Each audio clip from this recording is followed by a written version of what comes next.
Certainly, I have seen that there is a lot of potential.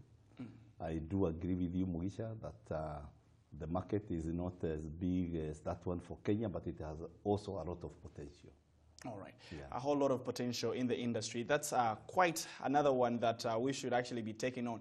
But things that we've been looking at, of course, is you said it's much smaller, but of course a growing one. But talk to me about something rather very interesting, of course. Now, analysts do argue that there is a need for the government to spend a little bit more from the budget onto media development, and this is the only way that will turn around the sector. Do you concur with this? Yes, I do concur, but what I would advocate is not really putting the money in the media itself, but in related activities that promote the media itself. Of course, I have quite a number of ideas because there is what propels the sector, not generally, not necessarily putting the money in the media itself, because that is not sustainable. Dr. Gicharu, yeah, you own Mount Kenya University. You sit on the board of directors at Mount Kenya University. You also own Beats 47 in Nairobi. You have Media 360. You own radio in Rwanda, Royal FM. This is quite something interesting that we get to speak about now, skills development. Also, it's been noted that Rwanda's media industry is not necessarily small because there isn't money to go into it, but because there isn't enough skill on the market to actually push much of this. Talk to me from an educationalist perspective. What is the necessity, or what needs to be harnessed at this particular moment to see that, hey, this can have some little growth on the same?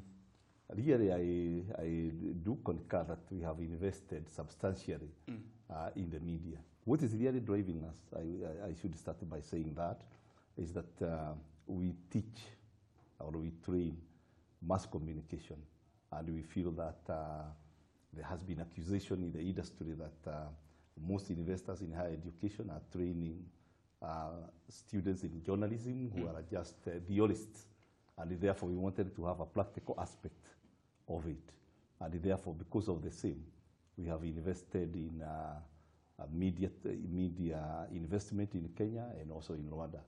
Specifically to do that particular aspect of ensuring that our training, especially in the area of skills development, that are practical oriented. Some people say that why train more journalists to only come out and don't find jobs on the market? What is wrong here? Why are we churning out maybe more journalists and they can't find anywhere to go? Are they not necessarily just creative to create their own jobs? Are they, what is the need right now? In fact, I do concur, and that has been my concern as an entrepreneur in the higher education, training people whose just work is to go looking for jobs out there.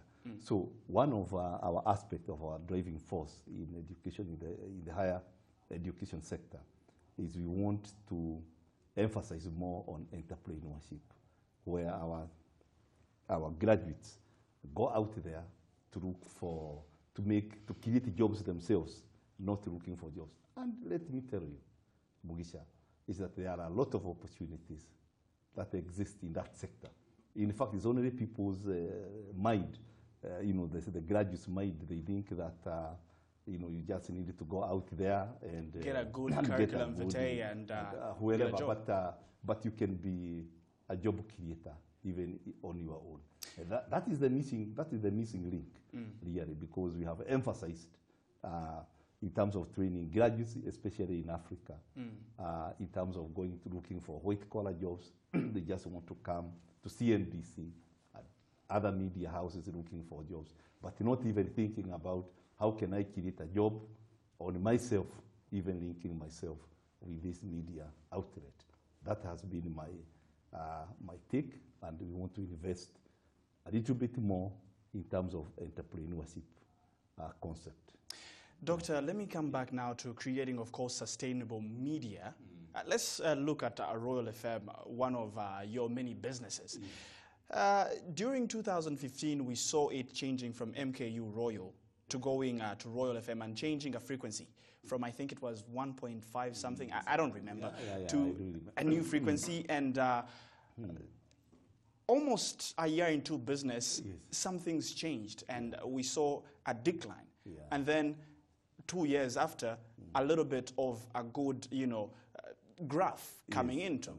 What is advising you to invest even more money at this particular point? Let me say that when we were starting, the missing link again was that we started as a community radio, just for training our students about, how to, to the practical aspect of the training.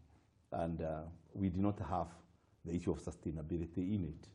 And therefore, after some time, we changed our business model, and we said, why would we keep on putting in money to this community radio that is not really commercial, because we are not even training our journalists to really think about commercial. If it's just, just something to come and do and go. And therefore, we changed that model, and that is what advised us to move from a community radio into a commercial venture. And really, because of that kind of orientation that we were community, we were not money, we were not thinking about the commercial aspect. So our investment was really basically at that point. But then now we have changed that model, and now we are thinking about making money out of that investment. Finally, what are some of your remarks to media owners in this country? Really, what we have really to really think is thinking outside the box. We have really focused very much in terms of the conventional business, people coming and advertising and giving you money and not adding any value. And I think that has really been our biggest catch-22.